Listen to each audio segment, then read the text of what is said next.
You go. Okay. So my name is Michelle Pickering, and I'm a homeopath. I was trained here, School of Homeopathy in New York City, and then went to Africa for my first time in 2011. I went to volunteer for 6 weeks, and after that 6 weeks, I came back here. I live in Torrington, so I came back here, and I was totally restless, and I was like, I need to actually go back again for a little while. So I went back again and volunteered for 7 months, and at this time I was volunteering with Homeopathy for Health in Africa, Jeremy Shearer's group. So I stayed 7 months, then I came back and went for 8 months.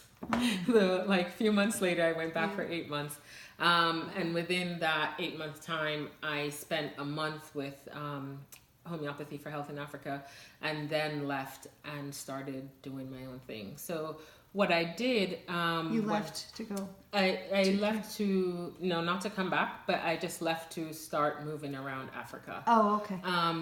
So within that 8 months time, when I first started off, I started an NGO, a nonprofit, called Zuri Medicine and Barefoot Homeopathy. And basically what I did then was I traveled around and treated people, and homeopaths that were already there. What I would do was I would help them to get their clinic started and or get their clinic going and running in a way that was sustainable. So in that time, I covered 6 countries. So I worked in Tanzania teaching classes, Kenya also teaching and helping homeopaths to get their practices sustainable. In Congo, opening a new clinic in a village that was, there's a lot of fighting going on in Congo. Yeah, so did that. In Uganda, teaching classes and opening clinics at the same time. So, and in Rwanda, just there was a couple of homeopaths that stopped and talked to, but no real work in Rwanda.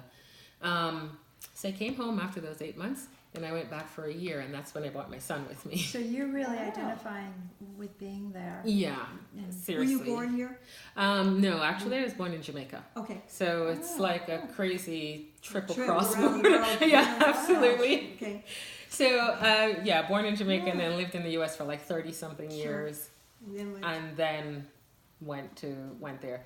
So I lived in Tanzania for 4 years, and then 2 years ago, a little bit over 2 years now, decided that I was going to move to Uganda. So when I was in Tanzania and in Congo and these other countries, I was seeing like up to 30 patients a day. Like it just became really, really, an intense amount of people all the time that I was working with, to the point where I kind of felt like I was burnt out.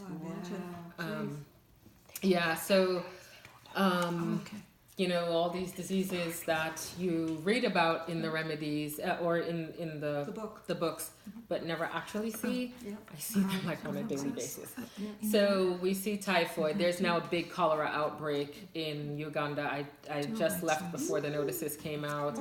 I deal with malaria all the time, bilharzia, amoebas, worms, HIV, sickle cell, like all these stuff that you guys read about but actually never see, or like my day-to-day work.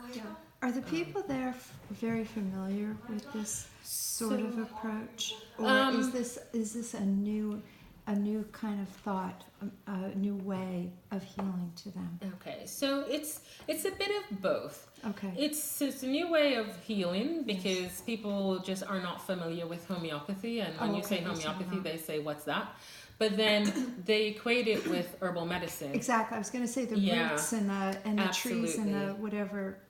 Yes. Yeah. Okay. So everybody knows what herbal medicine is, and like in Uganda, for instance, 80% of the country uses herbal medicine. Now, how about this new thing that we've learned, gemotherapy?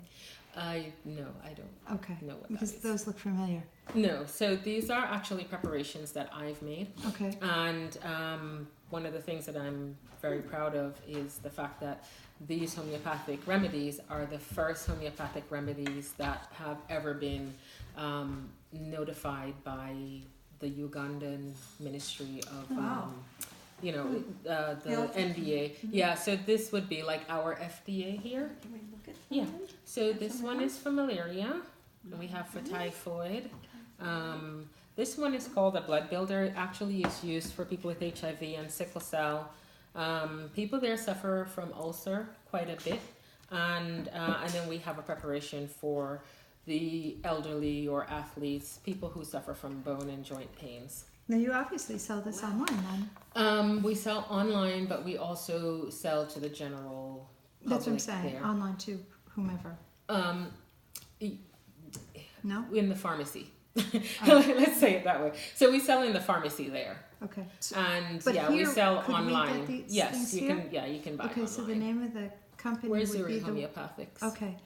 This is. Thank you for doing this. Oh, thank you. Oh, This is what wonderful. potencies do you use? I don't see any potency. Yeah, I don't, because in Uganda I don't have to put the potency on, Okay. and it's a big copycat community. Okay. I chose not to, but it's 30 Cs. Oh, 30 I do Cs, 30 okay. Cs, Okay. yeah, with whatever we're doing. And why does it only last 2 years? The expiration would be 2 years. Because for the FDA Yeah. or for the for us it's the Yeah. NDA, you have to have an expiration date. Yeah. And Okay. because herbals are only good for 2 years within their system. But they're homeopathy, so what? why wouldn't I that understand be that, for- but yeah. we have to remember these are the first homeopathic remedies Okay. that they're having any kind of encounter with. Mm-hmm. So they also don't know, a lot of education is still being put into it. Mm-hmm. And so we are classified as herbal and traditional medicine, Okay.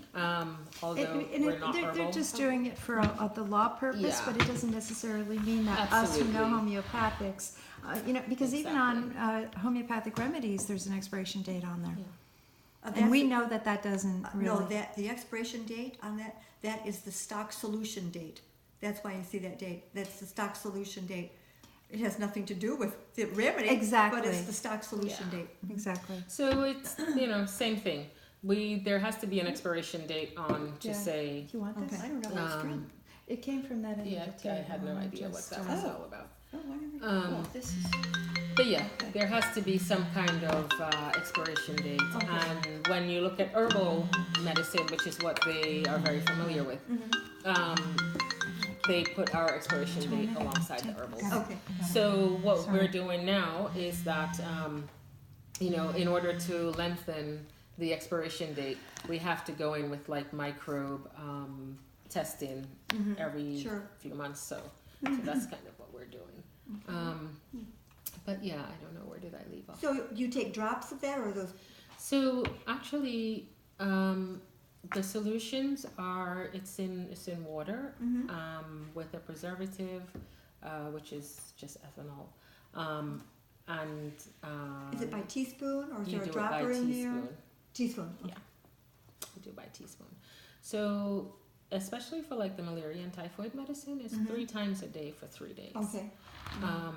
And then we find that people are usually cured Really? Wow. Typhoid. within 3 times a day, for 3 days. and they're only 30 Cs. Wow. Yeah.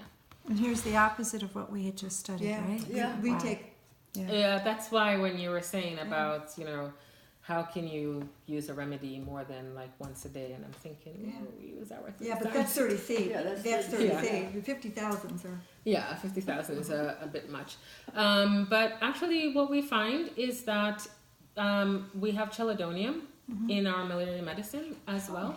And it actually cleans the liver. The So- blood builder. No, in the malaria medicine. Okay. So it actually cleans the liver as well as get rid of the malaria parasites. Wow. And for the typhoid medicine, it builds up there's bryonia in it, Okay. and it builds, not bryonia, bacteria, sorry. Okay. And that helps to build up the bacilliotyphus antibodies. So it gets rid of. Okay. the How typhoid. many have you made? We have 6 preparations that's on the market. Okay. We have others that have not yet been notified and are not yet So on what's the market. missing here?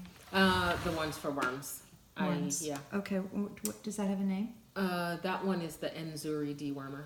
Okay, so it's a So dewormer. that one's good for worms and amoebas as well. So, let's see, what else are we doing? So now, from working with so many people, you kind of get to see what remedies are working, what remedies don't work so well. There are some remedies that seem to work much